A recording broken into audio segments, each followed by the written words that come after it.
By chance, we have a divine appointment, each and every one of us, and it's because of the interfaith community that we can take our message out into the world, on the World Wide Web, on Facebook, and other mediums. And as we come together to acknowledge that we heard the call and that we answered, that something is deepening inside of us. On this Palm Sunday, which historically Jesus goes and he rides the donkey into Jerusalem, Jerusalem being that higher spiritual state metaphysically. And what we know is there is that higher spiritual state within us, that we are recommitting to life on this day. And that as we take the rose, and I love doing this every Palm Sunday. I originated this in the New Thought movement, and I'm told by other ministers that they too are beginning to do this, because in our sacred mythology, the rose symbolizes our perfection. It unfolds to the truth of who and what we are, petal by petal. And when it's placed on the third eye, and I make the declaration in the name of the Father, Mother, God that is within you, that third eye that opens to the eye of intuition, the eye of knowing that sees through the appearances, the conditions, and the effects of life that we are deluged with in this day and age. We turn on the TV, the media, the papers, we are deluged with negativity. But there is that which is within us that is greater than that which resides in the world of conditions, appearances, and effects. So as we tap the third eye, the brow center, something is quickened and opened within us. And if thine eye be open, Jesus said, the whole universe fills with light. That light that penetrates the darkness, that light that penetrates the darkness and absorbs it and eventually illuminates it, and shadows flee away forever and ever and ever. And when I place it on the heart chakra, realizing that the heart is the doorway to the soul, in the name of the Father, Mother, God that is your source, in the name of the Son and Daughter, which is the Christ consciousness within you, know ye not that ye are all gods, a little lower than the angels, that there is that within us that comes forth out of that spiritual place. And when Jesus said that it is done unto us as we believe in our hearts, for where our treasure is, there our heart will be also. If we can't feel it, we can't heal it. And we have to open that place within us, shine the light on it, and really know that healing is possible. So we do the sign of the cross, which crosses out error thinking. So in the name of the Father, Mother, God that is our source, in the name of the Son and Daughter, which is the Christ consciousness within us, as we cross over to the place of spirituality, in the name of the Holy Spirit that lives and moves and has its being at the center of our one glorious, passionate lives, each and every one of us committing this day a rebirth. I am the resurrection and the life. And that as we go into the place of Jerusalem, yes, that said that the crowds, they thronged together. They threw down their garments. They threw down palms to prepare ye the way of the Lord. Ah, yes, the Son of David. That energy of Christ consciousness that is within us. The house of David. That, interestingly enough, that Joseph was a part of, who was the wonderful carpenter that Mary came together. So it's our masculine and our feminine sides that come together to bring forth Christ consciousness. It is about a metaphysical, sacred mythology within us, and that does not mean that we are not subject to the human condition. The human condition is everywhere present. And I was on my way to the chiropractor, Dr. Terry York, who I feel is a healer. And I was on, and the day before that, we had lunch with friends, and everybody is talking about it. It's so interesting. It's in the very air that wherever you go, in the Coachella Valley, in Palm Springs, in Rancho Mirage, in Palm Desert, in La Quinta, that people are getting tickets. I hear it over and over again. Do you? Be aware. They're hiding in the bushes, hiding behind stones, hiding behind buildings. Be aware. And so, I've been hearing this, and I'm, the last time I received a ticket was 3 years ago.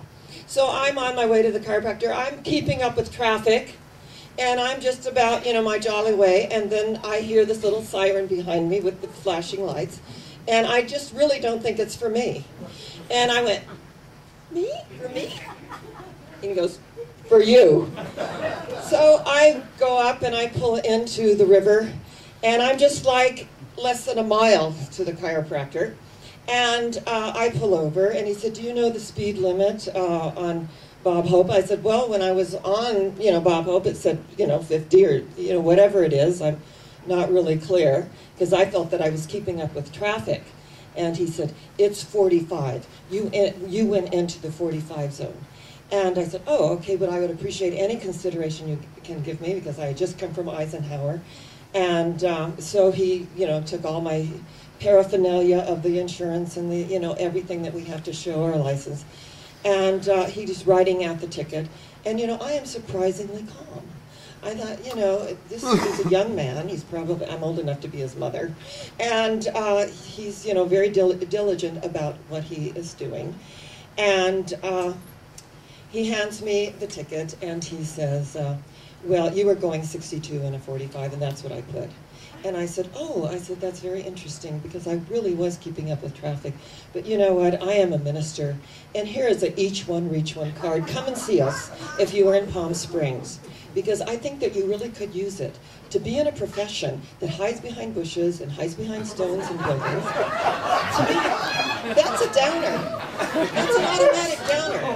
I think that you need us. And I said, and the fact that it has been 3 years since I received my last ticket, I said, not bad for myself, but I just feel that I'm in the business of catching people doing something right.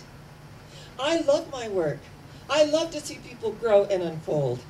And he said, well, you really must, lady. And he took the card. He did take the card, and I invited him to our center. And I just thought, to be in a profession that catches people doing something wrong, that can be very, very, within us, it can be such a downer at times. And I have talked to other peace officers who said that they get used to the lower side of human nature. So to be uplifted and to realize that each and every one of us is a child of God, even that person that's giving us the ticket. And when I went to the chiropractor and I, mentioned that I, received a ticket, the receptionist said she'd received 3 in the last month, that she's paid over $1,000 in fines.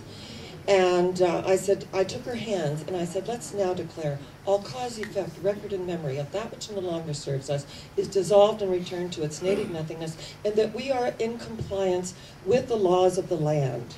Because truly, to be in compliance with the laws of the land, and to know that we don't need the inconvenience either. So it's really interesting. I was just thought, girl, you've grown. I was not ruffled. I did not feel the heartbeat like we usually do when the sirens are behind us and saying, get over. And that I could really sincerely give him our card and invite him to join us. And what I really know is, at the deepest level, is that we all want that. And that after I had this wonderful adjustment, I went out, and right by my car door, there was a little hummingbird just sitting there.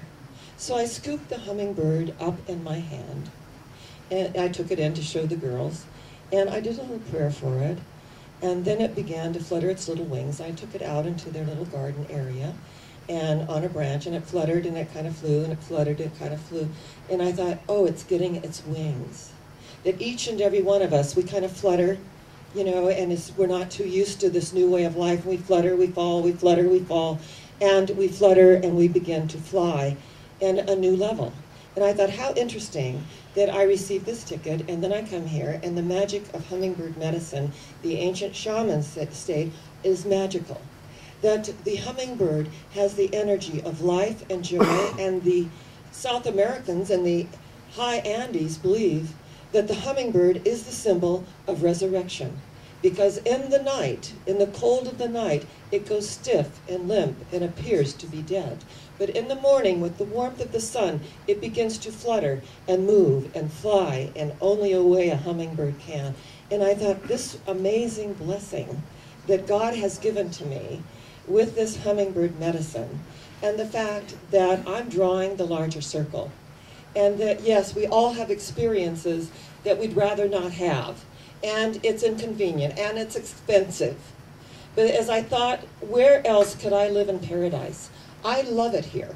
I absolutely know there are the little toll fares of life that we get, you know, from time to pay that we'd rather not, but the truth is we're tithing to a purpose larger than ourselves if we recognize the law of circulation and that we recognize the energy of love, which is the ground of being, and that's all any of us want is love. Even that person that's writing out that ticket, even the energy of all those that are on the outside feel that they're on the outside looking in at life.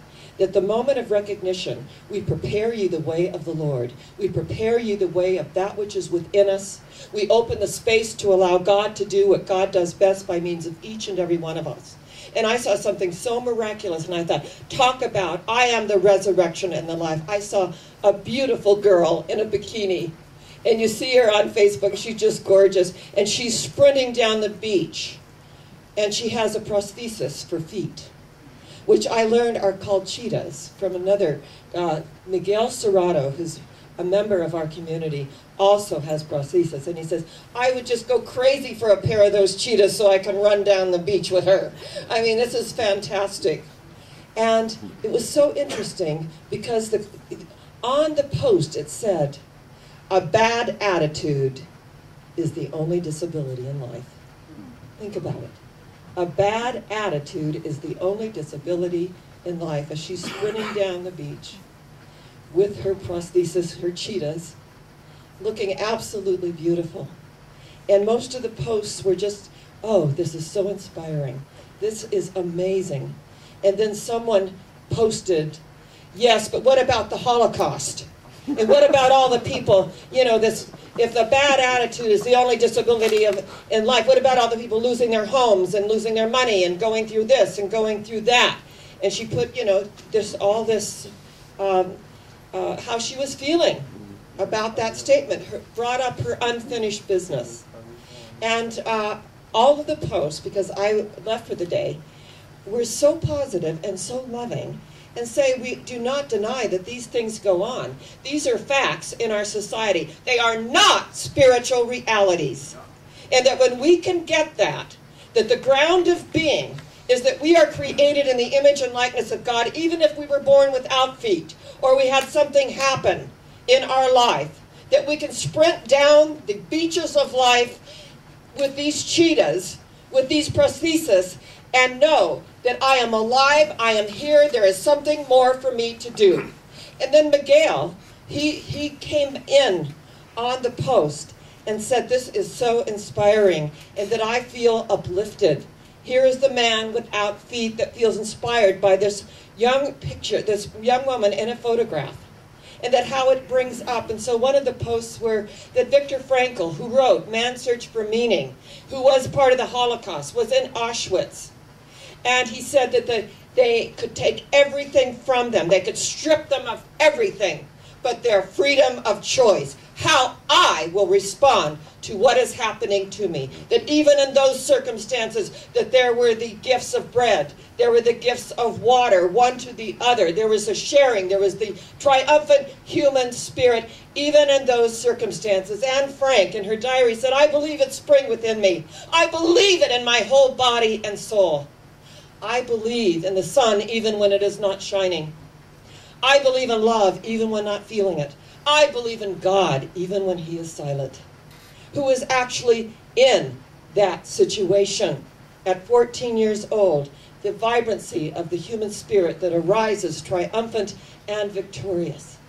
And the fluttering of the little wings as we scoop up the energy of life, knowing I am the resurrection and the life. And that with all our human experiences, and we throw down, it said that they threw down their garments and all of the energy that went forth in the praises of blessed is he who cometh in the name of the Lord. That's you and me. Every time we get it, every time we have an aha moment, blessed are they that cometh in the name of the Lord. The energy of the all that is, regardless of color, race, creed, or sexual orientation, we are all one. That is the energy that allows us to rise up and to serve out of what we experienced. And when we begin to know that, when we begin to open to that, when we begin to acknowledge that that one goes before me and prepares the way, as I become a lamp unto my own feet, even though it might be a prosthesis, that there is an energy within me that is greater than that which resides in the world. And that through these experiences in our unfinished business, yes, there is sadness and there is sorrow and there is suffering. But as Dostoevsky said, that I may be worthy of my sufferings. What does that mean? That everything that I endure, that I go through, that I come out on the other side of it and I can serve someone else through it. I don't know if I would even be a minister if I had not been raised in an abusive, alcoholic home. That through all those experiences, and my sister taking her own life, that energetically something was within me that wanted to make sense of it all. So I began working on myself. I began seeing all of the interesting ancestral energies that went forth. The way my father was born in Oklahoma and he wasn't wanted. That my mother said he was given from pillar to post, and that he couldn't give what he didn't have. So the day that I reconciled and forgave my father was the day of my freedom. We must put into place forgiveness. We must open to the space to allow God to do what God does best by means of us. Because each and every one of us is coming in the name of that higher power, whatever we choose to call that higher power. And, you know, sometimes we fall off the wagon. There was a guy stopped by the police. It was 1 in the morning, and he said, you know, I'm stopping you. Where are you going? He said, I'm on my way to a lecture on the evils of alcohol abuse and what it does to the human spirit. And the officer said, at 1 in the morning, who's going to give a lecture like that? He said, my wife. You know, sometimes we get it, and sometimes we don't. So we forgive ourselves, we pick ourselves up, and we keep coming. We keep on keeping on, because blessed are they that come in the name of something higher than themselves. Blessed are they who let go and let God do what God does best by means of them. And we take all our experiences with us, and we deepen the quality of our own life through them. We either become embittered or empowered. I choose to be empowered. Blessed are they who cometh in the name of the Lord. Blessed are they who cometh in the name of their own Christ consciousness. Blessed are they that come with that I am presence that goes before them and prepares the way as we become a lamp unto our own feet, drawing others into our light, into our energy, into our aliveness. So this morning, I say to each and every one of us that we are not only going higher yet, we are reaching a new spiral. Just as these are beautiful plants are spiraling up to the heavens, so does our consciousness spiral and unfold in miraculous ways. God is our source. Do you believe that? Yes. Let's just say it together. God is my source. Again. God is my source. One more time. God is my source. And we are going higher yet. And so it is. God bless you. And what a great Palm Sunday it is.